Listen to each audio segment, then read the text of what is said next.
ഇപ്പോൾ നമ്മുടെ സോഷ്യൽ മീഡിയയിൽ വൈറലായിക്കൊണ്ടിരിക്കുന്ന ഒരു കാര്യം എന്താണെന്ന് വെച്ചാൽ അമൽ നീരദിൻ്റെ ഈ സിനിമയുടെ പോസ്റ്ററാണ്. ഇത് അദ്ദേഹത്തിൻ്റെ പുതിയ സിനിമയുടെ പോസ്റ്ററാണ്. അപ്പോൾ ഈ സിനിമ എന്ന് പറയുന്നത് അമൽ നീരദ് തന്നെ സംവിധാനിച്ചിട്ടുള്ള 2012 ഇറങ്ങിയിട്ടുള്ള ബാച്ചലർ പാർട്ടിയുടെ ഒരു സീക്വലായിട്ട് വരുന്ന ഒരു സിനിമയുടെ പോസ്റ്ററാണ്. അപ്പോൾ അതുകൊണ്ട് തന്നെയാണ് ഇത്രയും വൈറലായിട്ട് മാറിയിരിക്കുന്നത്. പിന്നെ ഈ ബാച്ചലർ പാർട്ടി എന്ന് പറയുന്ന സിനിമയെ കുറിച്ചിട്ട് പറയുന്ന സമയത്ത് നമ്മുടെ മലയാളികളുടെ തീരെ നഷ്ടമായിട്ടുള്ള മണിച്ചേട്ടൻ്റെ കാര്യം പെട്ടെന്ന് ഓർമ്മ വന്നു. അതൊരു തീരെ നഷ്ടം തന്നെയാണ് മക്കളെ. എന്തായാലും ബാക്കി ഈ പറയുന്ന സിനിമയുടെ അപ്ഡേറ്റ്സ് വരുന്ന സമയത്ത് നമുക്ക് കൂടുതൽ സംസാരിക്കാം. ഇപ്പോൾ ഞാൻ അമൽ നീരദിൻ്റെ കരിയറിൻ്റെ തുടക്കം മുതൽ ഇപ്പോൾ സിനിമ നിൽക്കുന്ന ഒരു അവസ്ഥ വരെയുള്ള കാര്യങ്ങൾ ജസ്റ്റ് ബ്രീഫായിട്ട് പറഞ്ഞു പോകാം. സിനിമകളുടെ കാര്യങ്ങൾ ബ്രീഫായിട്ട് പറഞ്ഞു പോകാം.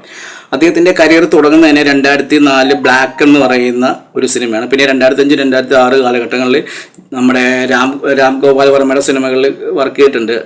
ശിവ, ജെയിംസ്, ഡർണ, സരൂരിഹെ എന്നൊക്കെ പറഞ്ഞ ഒരു ഹിന്ദി സിനിമയുണ്ട്. പിന്നെ 2007 ബിഗ് ബി എന്ന് പറയുന്ന സിനിമ, അത് അവിടെ മുതലാണ് നമുക്ക് എല്ലാവർക്കും അറിയാവുന്നത് അദ്ദേഹത്തിന്. പിന്നെ ബ്ലാക്കിൽ അദ്ദേഹം വർക്ക് ചെയ്യുന്ന സമയത്തൊന്നും നമുക്ക് അറിയില്ലായിരുന്നു അദ്ദേഹം ഇതിൻ്റെ ക്യാമറമാനായിരുന്നു എന്നുള്ളത്. പിന്നെ ഫേമസ് ആയ ശേഷമാണ് നമ്മൾ അറിഞ്ഞു തുടങ്ങുന്നത്. പിന്നെ 2009 സാഗറിൽ ലാസ്റ്റാക്കി, 2009 തന്നെ അൻവർ ചെയ്തിട്ടുണ്ട്. 2010 ടൂർണമെൻ്റ് എന്ന് പറയുന്ന ലാലിൻ്റെ സിനിമയിലെ ക്യാമറമാനായിരുന്നു. പിന്നെ 2012 ബാച്ചലർ പാർട്ടി, 2013 5 സുന്ദരികൾ, 2014 യോബിൻ്റെ പുസ്തകം, 2017 കോംറേഡ് ഇൻ അമേരിക്ക എൻ്റെ ഫേവറേറ്റ് സിനിമയാട്ടോ.